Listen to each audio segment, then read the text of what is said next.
Students, उम्मीद करता हूँ आप सब लोग खैरियत से होंगे। लास्ट लेक्चर में हम लोग जो बात कर रहे थे वो basically structure of C program पे बात कर रहे थे, और टॉपिक जो था बेसिकली वो ये था कि if we want to develop a computer program और हम वो प्रोग्राम कंप्यूटर की एक हाई लेवल लैंग्वेज सी में बनाना चाहते हैं या लिखना चाहते हैं, तो उसके लिए हमें सबसे पहले उसका एक फॉर्मेट बनाना है, उसका एक स्ट्रक्चर बनाना है, जिसके अंदर हमें 3 बातें कंप्यूटर को बतानी हैं। एक प्री प्रोसेसर डायरेक्टरी, दूसरा मेन फंक्शन और तीसरा सी स्टेटमेंट। तो कोई भी सी प्रोग्राम को अगर हम देखें तो वो इन 3 चीज़ों पे मुश्तमिल होता है, प्री प्रोसेसर, मेन और सी स्टेटमेंट। तो लास्ट लेक्चर में हम लोगों ने इसका बिल्कुल बेसिक इंट्रोडक्शन लिया था। आज हम प्रॉपर्ली डिटेल से पढ़ेंगे मेन फंक्शन को, उसके बाद हम सी स्टेटमेंट और फिर प्री प्रोसेसर डायरेक्टरी को पढ़ेंगे। तो अगेन ये एक सोर्स कोड आपके सामने है, और ये सोर्स कोड सी लैंग्वेज में लिखा हुआ है, और इस सी लैंग्वेज के कोड में सबसे जो शुरू वाली लाइनें हैं 4, जो कि नंबर साइन या हैश से शुरू हो रही हैं, ये बेसिकली प्री प्रोसेसर डायरेक्टरी हैं। और उसके बाद हम मेन फंक्शन लिखते हैं, जिसको लिखने का तरीका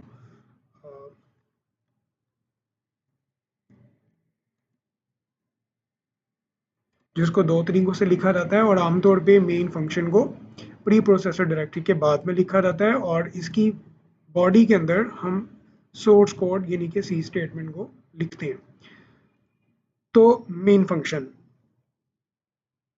बेसिकली मेन एक फंक्शन का नाम है, और इसलिए इसे मेन फंक्शन कहा जाता है कि जब हम किसी प्रोग्राम को एग्जीक्यूट करते हैं या रन करते हैं, तो उस प्रोग्राम के पीछे सीपीयू उसके मेन फंक्शन के अंदर आके अपने काम को पढ़ना और एग्जीक्यूट करना स्टार्ट करता है।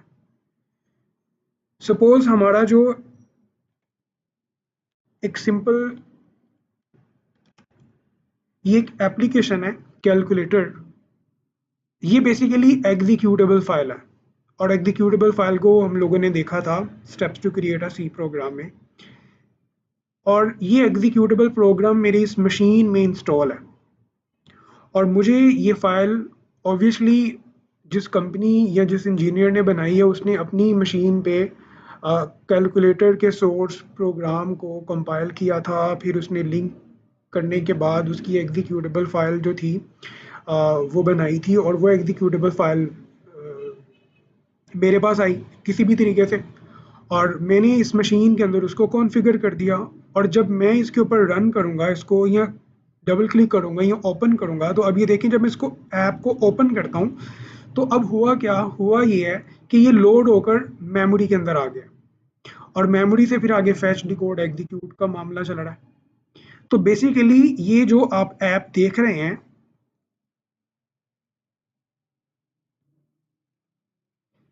ये जो एप्लीकेशन है इसका जो डिज़ाइन है या इसके जो बटन हैं या इसके जो फीचर्स आप देख रहे हैं, ये मैं कुछ इनपुट देता हूँ, ये कुछ मुझे आउटपुट देता है। ये इस एप्लीकेशन की एक एक चीज़ जो है, अगर ये कैलकुलेटर प्रोग्राम सी लैंग्वेज में लिखा हुआ है, तो इस ऐप की हर एक हर एक जो डिटेल है वो हम किसके अंदर लिखी है, हमने वो मेन फंक्शन के अंदर लिखी हुई है, इसके अंदर, ये कर्ली ब्रेसेस के अंदर। अगेन मैं थोड़ा सा रिपीट करने लगा हूँ। ये एक ऐप मैंने रन किया है कैलकुलेटर, मैंने डबल क्लिक किया तो ये ओपन हो गई है। सपोज अगर ये कैलकुलेटर सी लैंग्वेज में लिखा हुआ है, तो इस कैलकुलेटर की जितने भी फीचर्स, जो कुछ आपको नज़र आ रहा है, जो ये फंक्शनैलिटी परफॉर्म कर रहा है, वो सारी लॉजिक जो है वो इस कैलकुलेटर प्रोग्राम के मेन फंक्शन के अंदर लिखी हुई है यहाँ पर। और जब मैंने कैलकुलेटर को रन किया, तो हुआ ये कि मेरी इस मशीन के सीपीयू ने उस कैलकुलेटर के मेन फंक्शन के अंदर आया है, यहाँ पर आया, और उसने क्या किया, जो जो मैंने लिखा हुआ था उसने उसको पढ़ के एग्जीक्यूट करना स्टार्ट कर दिया। तो कोई भी एक प्रोग्राम जब सी लैंग्वेज में बनता है तो उस प्रोग्राम को रन करने वाला, ओपन करने वाला जो यूज़र है, जब उस प्रोग्राम को ओपन करता है तो उस मशीन का सीपीयू उस प्रोग्राम के, उस सॉफ्टवेयर के प्रोग्राम के मेन फंक्शन के अंदर आता है और जो जो आपने इसके अंदर लिखा होता है उसको वो एग्जीक्यूट करना, पढ़ना और उस पर अमल करना शुरू करता जाता है। अगर आप इस प्रोग्राम की बात करें तो देखें ये एक सोर्स कोड लिखा हुआ है। इस सोर्स कोड को जब मैं कंपाइल करूंगा या मैं इसको लिंकिंग के प्रोसेस से गुजारने के बाद इसकी एग्जीक्यूटेबल फाइल बनाऊंगा और उस एग्जीक्यूटेबल फाइल को जब मैं ओपन करूंगा, जैसे मैंने इस कैलकुलेटर को ओपन किया, या मैं इस ऐप को जब ओपन करूंगा, या मैं इस ऐप को जब ओपन करूंगा, या मैं इस ऐप को ओपन करूंगा और अगर ये एप्लीकेशन सी में बनी हुई है तो मेरे ओपन करने से, मेरे इस डबल क्लिक करने से, मेरे ओपन करने से क्या होगा कि कंप्यूटर सिस्टम, मेरे लैपटॉप का जो सीपीयू है वो इसके मेन फंक्शन के अंदर आएगा, मेन फंक्शन के अंदर आएगा। मैंने जो जो उसे कहा होगा वो वैसे वैसे परफॉर्म करता रहेगा। So it is called a main function. इस फंक्शन की बेस पे सी प्रोग्राम में लिखे हुए सॉफ्टवेयर की एग्जीक्यूशन स्टार्ट होती है। एक कंप्यूटर का सीपीयू उस प्रोग्राम की लॉजिक को उसके मेन फंक्शन में आके पढ़ना स्टार्ट करता है और एग्जीक्यूट करना स्टार्ट करता है, इसलिए इसे कहा जाता है ये मेन फंक्शन है कि सीपीयू ने आपकी बात पढ़नी और एग्जीक्यूट स्टार्ट कहाँ से करनी है, मेन फंक्शन के अंदर आके। और मेन फंक्शन का स्टार्टिंग पॉइंट क्या है, स्टार्टिंग पॉइंट उसका है ये ओपनिंग ब्रेसेस, ये ब्रेसेस, यहाँ से ये पॉइंट, इसका एरिया, इसका स्कोप स्टार्ट होता है और जो आप लिखते जाएंगे वो आपकी सी स्टेटमेंट है। जितनी मर्जी स्टेटमेंट्स लिखते हैं, that is called a body. अब ये वो स्टेटमेंट है जो कि सीपीयू आएगा और सबसे पहले इसको पढ़ेगा, एग्जीक्यूट करेगा, इसको पढ़ेगा, एग्जीक्यूट करेगा और इस तरह से वो क्या कर आता रहेगा, नीचे आता रहेगा। जितनी भी आपने इंस्ट्रक्शन लिखी है कहाँ तक पढ़ेगा, जहां तक ये क्लोजिंग पॉइंट नहीं मिलता। तो मैंने अपने लास्ट लेक्चर में बात की थी, ये मेन फंक्शन का ये कर्ली ओपन ब्रेसेस है, ये इसका एंट्रिंग पॉइंट है, सीपीयू का एंट्रिंग पॉइंट है। यहाँ से वो अंदर आएगा, डायरेक्टली वो यहाँ से अंदर आएगा और अंदर आएगा और जो जो स्टेटमेंट आपने लिखी होंगी, जो लॉजिक आपने, जो रेसिपी लिखी होगी, वो पढ़ता जाएगा और अमल करता रहेगा अनटिल के उसको क्या नहीं मिल जाता, क्लोजिंग पॉइंट नहीं मिल जाता। तो इस वजह से इसे कहा जाता है मेन फंक्शन। इस फंक्शन के अंदर हमने कंप्यूटर को समझाना है what to do and how to do. जो बेसिकली लॉजिक हमने सोची होगी वो लॉजिक हमने इस स्कोप के अंदर बात करनी, इस स्कोप के अंदर बात करनी है। एक लाइन लिखें, 1000, 1,00,000 लाइनें लिखें, वो आपको इसके अंदर ही लिखनी पड़ेंगी और वो बातें वो होंगी जो आपकी लॉजिक है और वो तब पड़ेगा जब वो आपने कहाँ पे लिखी होंगी, मेन फंक्शन के अंदर लिखी होंगी। और इस फंक्शन में कंप्यूटर का ब्रेन कब आता है, जब आप यूजर, बीइंग अ यूजर, उस सॉफ्टवेयर पे डबल क्लिक करते हैं और अगर वो सॉफ्टवेयर सी में लिखा हुआ है तो फिर वो डायरेक्टली ब्रेन कहाँ पर आएगा, उस सी प्रोग्राम के मेन फंक्शन के अंदर। और अगर मेन फंक्शन नहीं होगा तो जस्ट इमेजिन कि सॉफ्टवेयर की इंस्ट्रक्शंस को सीपीयू पढ़ेगा ही नहीं। क्योंकि हम आज जो सीख रहे हैं वो ये सीख रहे हैं कि सी लैंग्वेज में लिखा हुआ प्रोग्राम जब रन किया जाएगा, एग्जीक्यूट किया जाएगा, तो बिहाइंड द सीन पीछे क्या काम होगा, सीपीयू उस फंक्शन के मेन, सॉरी, सीपीयू उस प्रोग्राम के मेन फंक्शन के अंदर आएगा और जो बात कही होगी वो करेगा।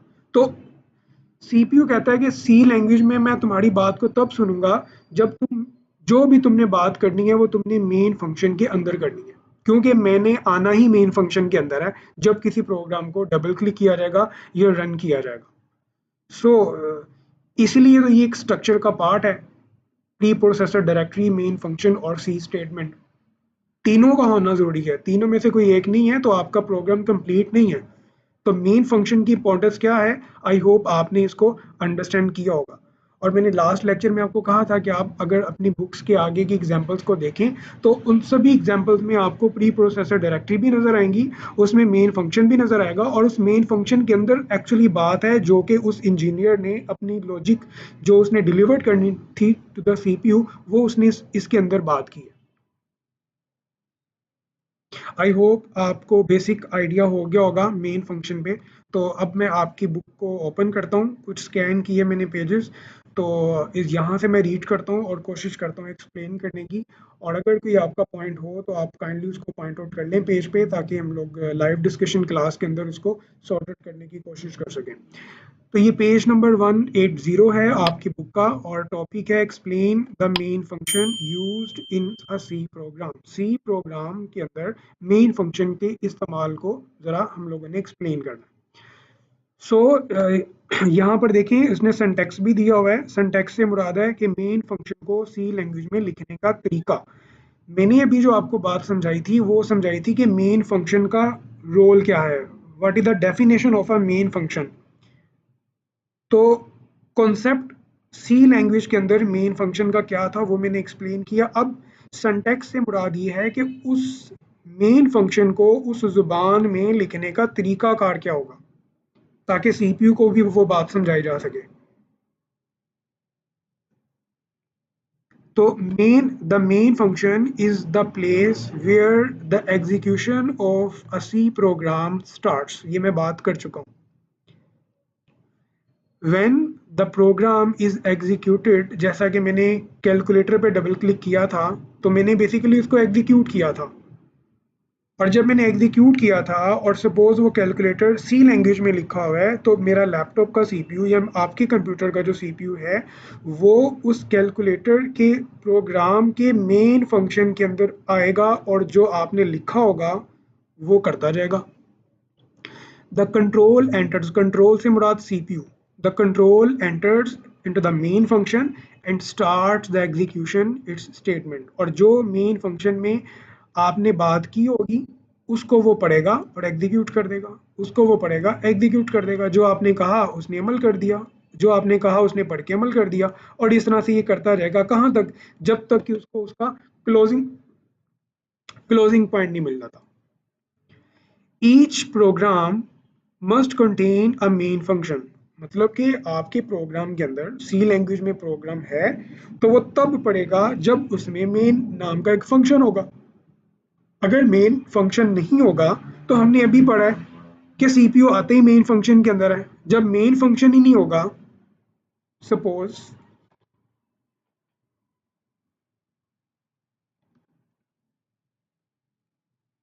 सपोज मैं यूं लिख देता हूं और मैं कंपाइल एग्जीक्यूट करता हूं, तो कंप्यूटर को समझ ही नहीं आएगी। हमने एक पार्ट तो बड़ी प्रोसेसर की तो बात की है यहाँ पर, इस सोर्स कोड में लिखा है, लेकिन मेन फंक्शन ही नहीं लिखा। अगर मैं अपनी मर्जी से कुछ लिखना शुरू कर दूंगा तो ये अकॉर्डिंग टू ग्रामर की वोलेशन होगी, एरर आ जाएगा, सिंटैक्स एरर आएगा ड्यूरिंग द कंपाइलेशन। तो बात स्टार्ट ही वहां पर होनी है, मेन नाम के फंक्शन के अंदर आना है उसने। और अगर ये फंक्शन नहीं होगा, किसी और नाम का होगा, सपोज मैं यूं कर देता हूँ, तो कंप्यूटर फिर भी एरर दे देगा, क्योंकि उसने आना कहाँ पर है, मेन फंक्शन के अंदर, और जो लिखा होगा उसने एग्जीक्यूट करना शुरू कर देना।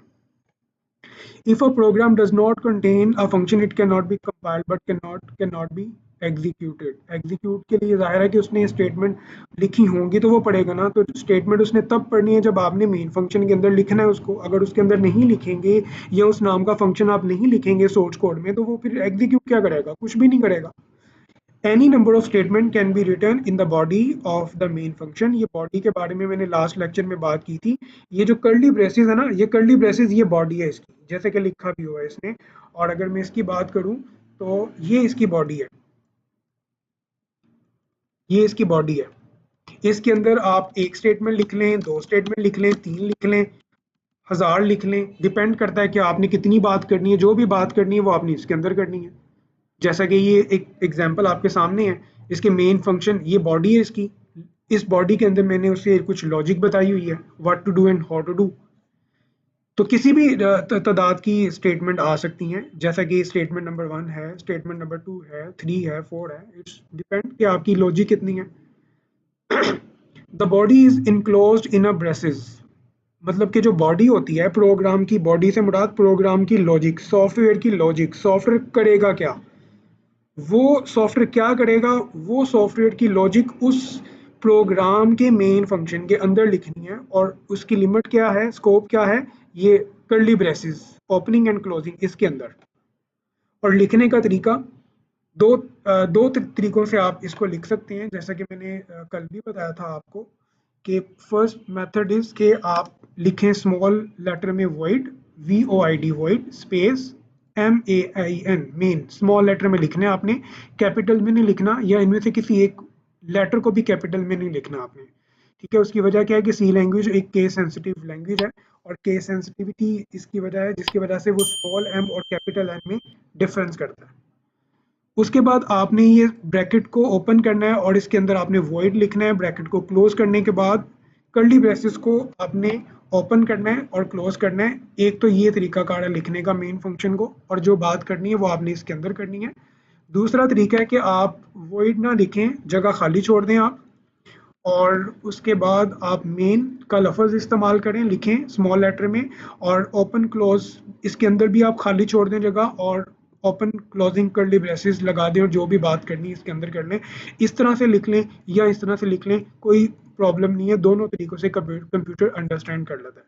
आप यूँ भी कर सकते हैं, आप इसको वर्ड यूँ भी कर सकते हैं, ऐसे भी लिख सकते हैं, और आप यूँ भी लिख सकते हैं, यूँ भी लिख सकते हैं आप, कोई प्रॉब्लम नहीं है इसमें। तो दो तरीक़ों से हम इसको मेन फंक्शन को सी स्टेटमेंट में, सॉरी सी लैंग्वेज में लिख सकते हैं। और जैसा कि सिंटैक्स में लिखा भी हुआ है कि वॉइड मेन और ब्रैकेट के अंदर void opening curly braces open, और फिर आपने जो बात करनी है वो, और उसके बाद बॉडी को क्लोज कर देना है। अब यहाँ पर दो बातें हो गई हैं। एक तो मेन फंक्शन की तारीफ कि मेन फंक्शन होता क्या है, कंप्यूटर का सीपीयू इसको कैसे अंडरस्टैंड करता है। दूसरा, इसको लिखने का तरीका कार क्या है। और तीसरी बात यह है कि इस सिंटैक्स को वो नीचे एक्सप्लेन कर रहा है कि इस सिंटैक्स में ये जो लिखा हुआ है इसमें the definition of the main function, definition से मुराद है कि मेन फंक्शन की लॉजिक, मेन फंक्शन करेगा क्या। और मेन फंक्शन सी प्रोग्राम का हिस्सा है, और उस प्रोग्राम की जितनी लॉजिक है वो मेन फंक्शन के अंदर होती है। सो मेन फंक्शन की जो लॉजिक है वो उसकी ओपनिंग और क्लोजिंग ब्रेसेस के अंदर, बॉडी के अंदर होगी। सो उसकी वो डेफिनेशन होगी। ठीक हो गया। यानी कि ये जो मेरे सामने कैलकुलेटर है ये एक प्रोग्राम है, और अगर ये प्रोग्राम सी लैंग्वेज में लिखा हुआ है तो इस प्रोग्राम की मैं जितनी भी एक्टिविटी परफॉर्म कर रहा हूँ, मेरी हर इनपुट पे जो कंप्यूटर रिस्पॉन्ड दे रहा है, इसकी कलरिंग, ये जो बटन्स आप जिसके स्टाइल देख रहे हैं, ये हर एक लॉजिक जो है वो इस सॉफ्टवेयर के मेन फंक्शन के अंदर लिखी हुई है। तो बेसिकली ये इसकी डेफिनेशन है जिसकी बेस पे ये फंक्शनैलिटी परफॉर्म कर रहा है। डेफिनेशन से मुराद लॉजिक, कॉन्सेप्ट, सॉफ्टवेयर वर्क कैसे करेगा, प्रोग्राम वर्क कैसे करेगा। तो प्रोग्राम और सॉफ्टवेयर की लॉजिक सी लैंग्वेज में उसके मेन फंक्शन के अंदर लिखी जाती है, जो कि उस फंक्शन की डेफिनेशन कहलाती है।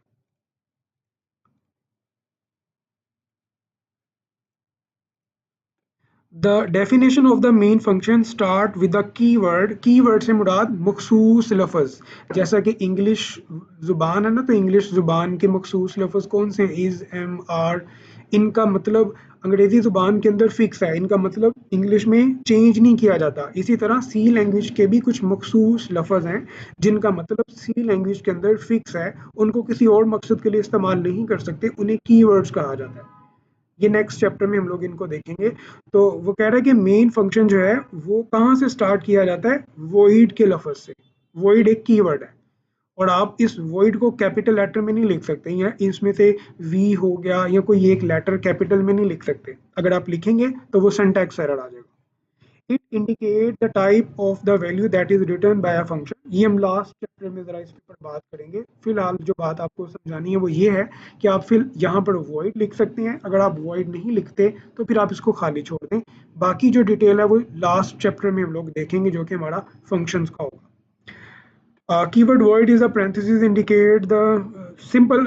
इन तीनों पॉइंट को आप फिलहाल, जो इसका तीसरा पॉइंट है ना वो आपने अभी देखना है, वो ये कि जो मेन फंक्शन की लॉजिक है वो इसकी ब्रेसेस के अंदर लिखनी है। बाकी जो मैंने आपको बता दिया वॉइड लिखना नहीं लिखना, बस फिलहाल फॉर द टाइमिंग आप अभी सिर्फ उतनी चीज़ों को एक्सेप्ट करें, ज़्यादा भी डिटेल में ना जाएं, कंफ्यूज हो जाएंगे। इसकी जो फर्स्ट टू बुलेट्स हैं वो फिलहाल आप इसको जरा ड्यू कर दें। लास्ट चैप्टर जब पढ़ेंगे तो आपको ये खुद ही ऑटोमेटिकली समझ आ जाएगा कि कॉन्सेप्ट क्या है।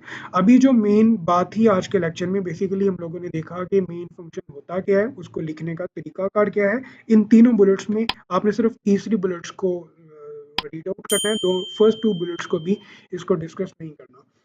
तो आई होप कि आपने आज के टॉपिक को पॉइंट आउट गेट कर लिए होंगे, और अगर किसी भी तरह का पॉइंट आपका होगा तो इंशाल्लाह हम लोग उसको लाइव डिस्कशन क्लास के अंदर सॉर्ट आउट करने की कोशिश करेंगे। Thank you so much.